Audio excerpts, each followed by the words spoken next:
but how did it play into their spiritual beliefs? Let's look at 4 sample cases and do our best to reconstruct the lost religion of the goddess. Beginning in 1390 with the heresy trial of Piarina de Bripio in Upper Lombardy. Lombardy is a region in northern Italy, the capital of which is Milano, where I used to live. I used to live in Upper Lombardy. According to the final verdict, Piarina had given herself over to a demon named Lucifello. And it says not really up there because that's not really Piarina or Lucifello, and she also didn't really give herself over to a demon. Anyway, it was said she would make this contract by drawing her blood and using it to write an unbreakable contract. She would then follow this demon as its servant. So we see here an obvious reference to the demon invocation of ceremonial magicians. But what is it doing here in a trial record about folk beliefs? Demon invocation, at least up until this time, was specifically a learned person's craft. So here's what happened. That part of Piarina's record about the pact with the demon, that was only in the concluding remarks written by the inquisitor. When we go back and we actually read what Piarina actually confessed to, there's no mention of demons or pacts with Satan or anything of that kind. In fact, Piarina was not even brought to trial for magic. She was actually brought to trial for heresy. But as we know, as Bernard Guy said, these 2 crimes are one and the same. And that's going to create this snowball for these innocent wise women. So what exactly was her heresy? What did Piarina do that was so awful? Every week, Piarina would be in commune, not with a demon named Lucifello, but rather a goddess named Madame Oriente, the Lady of the East. And remember how the fairy women were said to face east while collecting herbs? This is a rare case. In many times, we're not going to actually know the name of the goddess these different women were worshiping. This one, we actually have it. The Lady of the East, Madame Oriente. Now, these meetings with Piarina and Madame Oriente were not private, but attended by both other living people and the dead. Piarina would transform herself into either a fox or a donkey or a corpse and join the trail of the dead. The idea was you could not enter the realm of the dead as a human. That's where these animal transformations come from. You could enter as a living animal, just not a living human. You could enter as a corpse human, and that was okay. And in Piarina's case, we don't know why the fox or the donkey was chosen, but that's what she confessed to. So they would join this parade, walking through the streets from house to house, blessing well-kept homes. No one was allowed to say the name of God or Christ while in this otherworldly space. We're getting warmer now. Madame Oriente would teach her congregants the virtues of plants and herbs and how to use them in magic and how to cure illness and how to find lost or stolen objects and counteract spells. Recall that ceremonial magicians would often invoke demons for much the same purpose. These question and answer sessions allowed Piarina to, in turn, guide and help others in their daily lives. She was, in fact, probably a member of the Tregenda, or at least held a belief that was strikingly similar. So that was her heresy, belief in a divinity other than God or Christ. And a female divinity to boot. Oh no, we can't have that. Now, I just want to interrupt myself real quick and say that I don't often make cross-cultural comparisons because I think they're stretched a little further than they should be. But going back to my earlier thoughts on whether these women can properly be called shamans, in this case, Piarina's interaction with her goddess, Madame Oriente, in some kind of realm of the dead, to me seems every bit as shamanic as the Sami shamans in Siberia traveling to the spirit world and obtaining information to heal their communities. It's the same thing. It also reminds me of Maria Sabina, who is not part of this, there she is, who used mushrooms to enter what she called the world where everything is known. Just like Piarina would do, although we don't know if Piarina used mushrooms. More on that in just a bit. There, in the world where everything is known, Sabina would find remedies for her ailing clients and bring them back to our world. I think we can actually see what my friend Rock Razam calls shamans of the global village here. The picture of Piarina that emerges behind the demonological stereotype is not one of a demon worshiper, but rather a goddess worshiper, someone knowledgeable in herbs, magic, divination, and healing. Now, unfortunately for us, Piarina's record is incomplete. As much as the Inquisitor, Friar Beltramino de Cornasculo, granted us the above details, the transformation, the realm of the dead, the name of the goddess, we know that Piarina's 1390 trial was preceded by a trial earlier in 1384, the record of which was more extensive than the 1390 record, which is the one that came down to us. The thing is, the 1390 actually will cite long passages from the original trial that we don't have. So it's a shame. Until that document is found, until that 1384 trial is found, and it probably never will be, we cannot say for certain how Piarina transformed into an animal and entered that spirit realm. But as we will see in a moment, it likely was the result of ingesting a psychoactive of some kind. Checking for insects, sorry.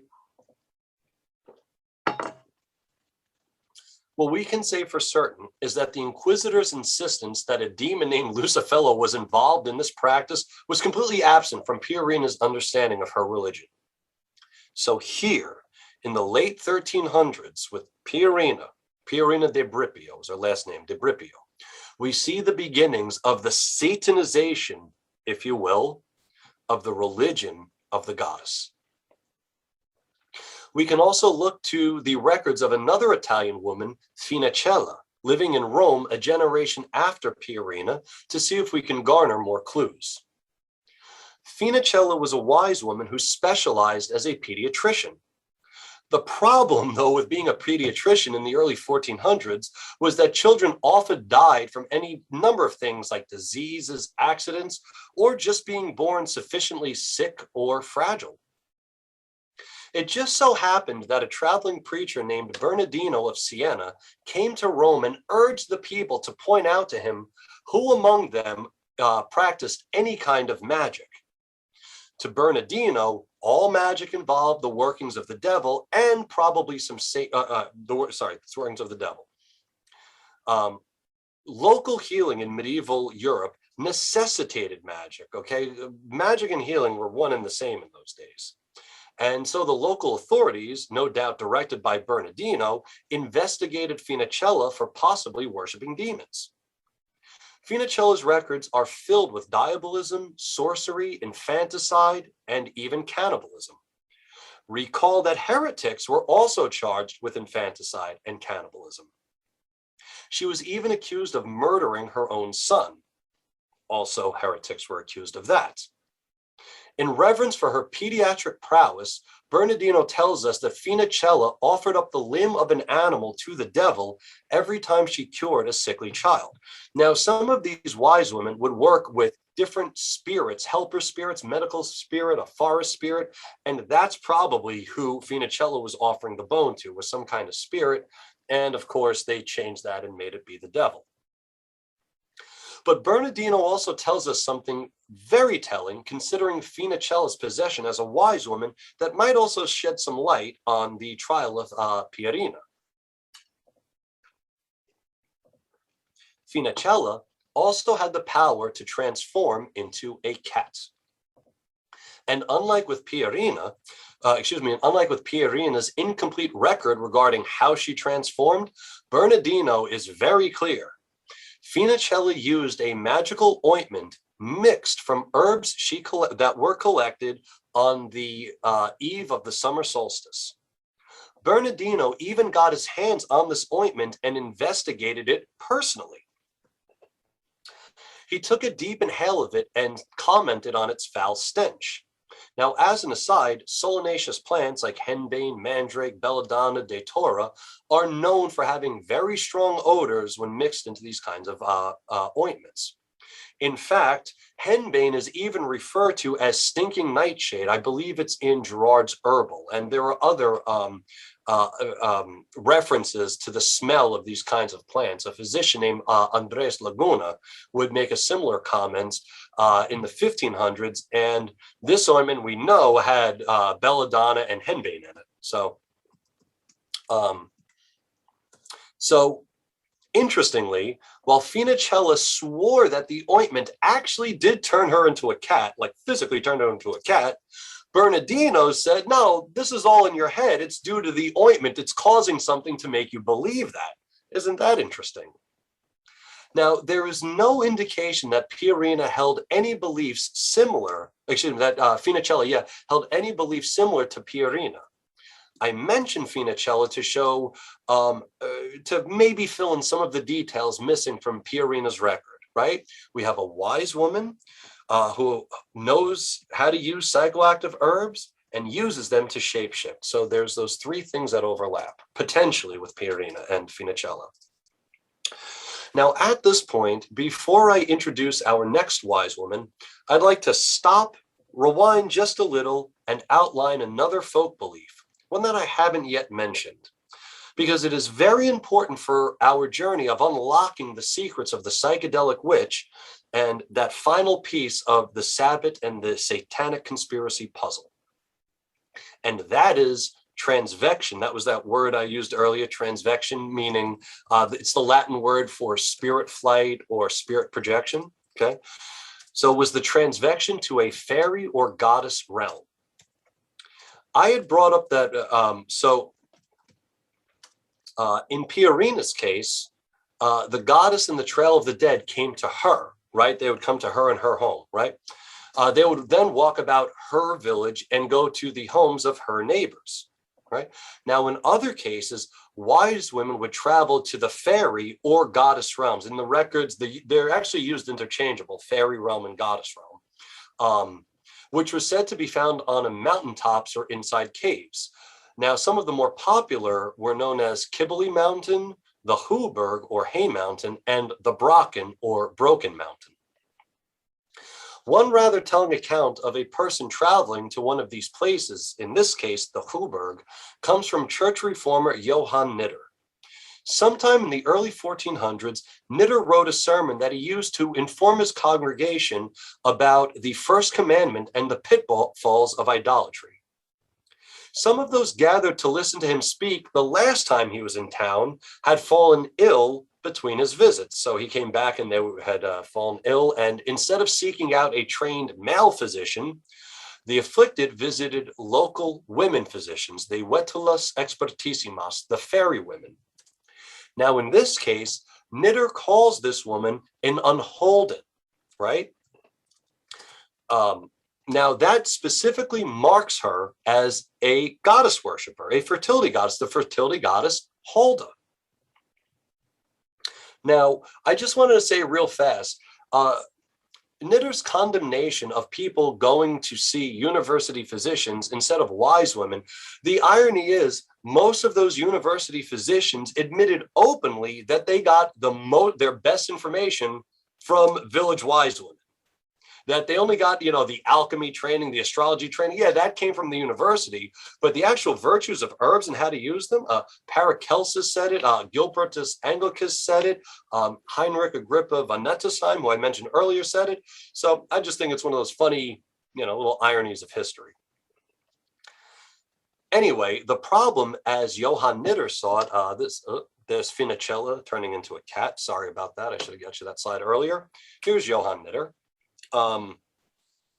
His big problem was that these women sometimes use their medicines on themselves. He mentions one unholden who he had heard about who has this really weird ritual. And this is how we know he wasn't making it up, because it's not part of any stereotype.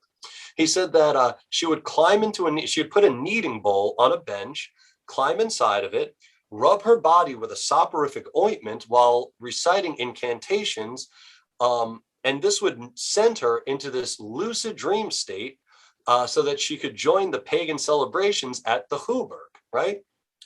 But since the witch, I should say that this account comes from the 14 teens, early 1420s. We're not totally sure, but it's completely absent of the witch stereotype because it didn't exist yet. In this account, instead of bringing this woman to trial, Knitter just tells her he thinks she's an idiot. He's like, you're laughable. This is so stupid. You're obviously been deluded by the drugs in your ointment. Now, poets from the 14th and 15th centuries give us a clear picture of what these supernatural lands like the Huber looked like. The scene was populated by heroes of myth and legend, supernatural creatures like fairies, giants, and elves, and of course, a goddess who oversaw the festivities. Those who visited the goddess or fairy realms would lead a life of lavishness and pleasure. Pope Pius II believed that the magical arts were taught at places like the Hooberg and Kibble Mountain. This all brings us to our last and most famous wise woman, Matucha de Francesco. Here's what was said again at the end of the concluding remarks of Matucha's trial. She worshipped a demon named Lucibello, not Lucifello, Lucibello, who would bring her to meet Satan. And again, this is just the conclusion. There is so much information about Matucha. She was actually very famous in her own day. She engaged in a variety of magical practices, and while her record is incomplete, it is nonetheless extensive, outlining the kind of career a successful herbalist and magical healer might have in the early 1400s. Her specialty was love magic. For a price, she would, concoct a love potion for you, or break up a wedding, or perform an abortion, or make your love interest fall in love with you, or anything like that. So far as her private spiritual beliefs, the lost religion of medieval wise women, she would transvect, again, fly in spirit, not to a mountaintop or cave like the Huber, but rather to a walnut tree. There she would meet with her goddess and perhaps learn occultism, much the same way Madame Oriente taught Piarina. And the record is clear. Like Finichella, Matucha used an ointment that had a transformative effect on her.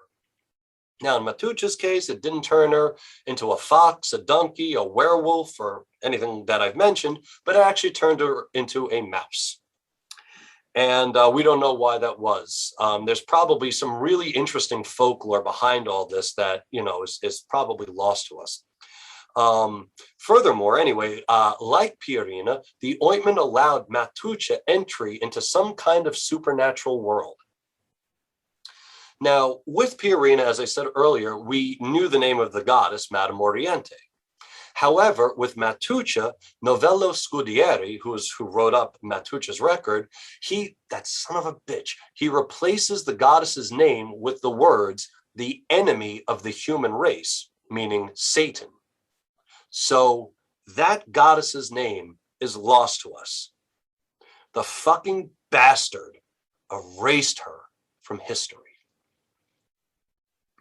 What is not lost to us and gives us a little consolation from me are that the magic words that Matucha recited as she applied her ointment are actually preserved for us in the trial record.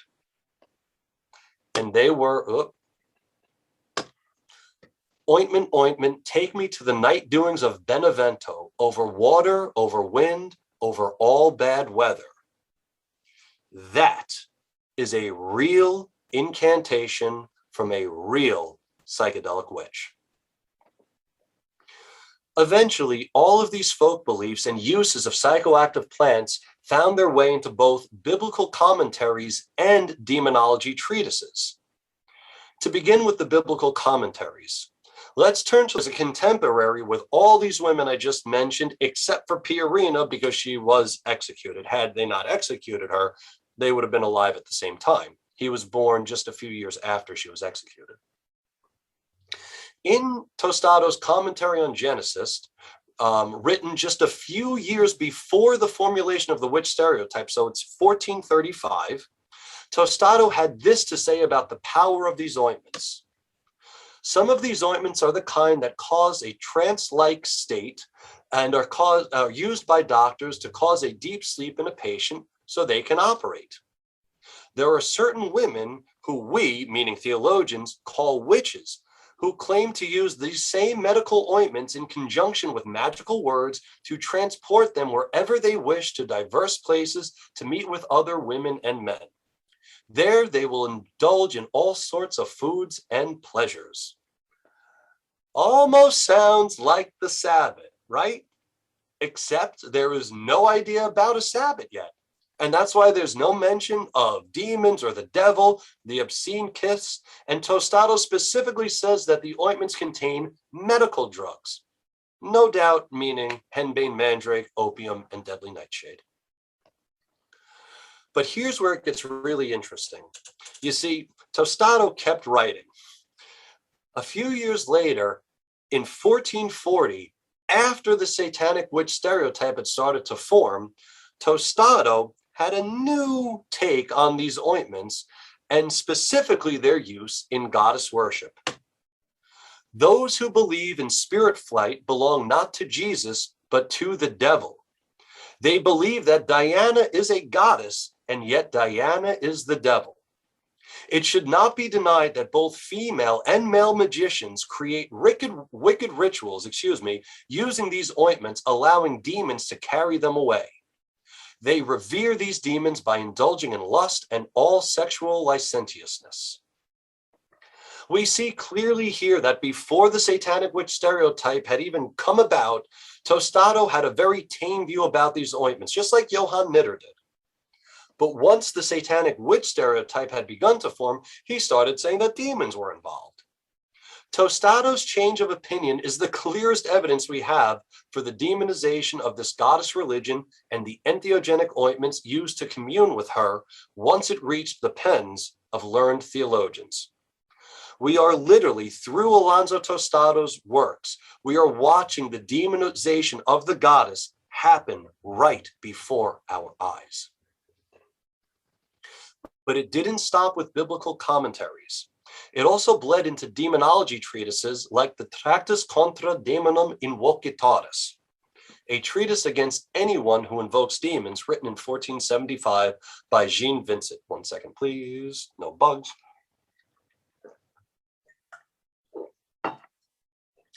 Therein, all these folk beliefs and folk spiritualities that have been discussed get this demonological veneer. Drug witches, the term is Venefica, the name of the talk, drug witches mix poisonous ingredients into love filters and ointments which disturb people's minds, transform their bodies, but usually serve only to kill the user. They claim to be transported far away at night to demonic sabbats by the influence of these same drugs. The correct deduction, however, is that none of these should be attributed to any natural power belonging to such drugs, but rather to the cunning of a demon. He, the demon, is the true operative cause, whereas these kinds of drugs are the secondary cause. Vincent even likens the effects of the ointments to drinking mandrake mixed in wine. So he knew exactly what was going on. His deduction that the herbs, however, can be used for various reasons to cause mental disturbances, like feeling the body is transforming or imagined flight, or biological ones to heal, sicken, and cause death or sickness or whatever, I just said sick, sorry, are all consistent with solanaceous intoxication. Depending on the dose and one expectation, any of these outcomes are possible. The words of Vincent and Tostado's change of heart strike us as excuses, admissions that they knew the plants caused these experiences, but they wanted to rationalize that natural explanation away with demonological theory. By the time of the Malleus Maleficarum, the most famous of all the witch books, written in 1486, and the most misogynist, I don't know if any of you have ever read it, it's fucking ridiculous. Anyway, by this time, the plants have been completely written out of the records and replaced with the flesh of murdered children, just like the heretics of old were said to do.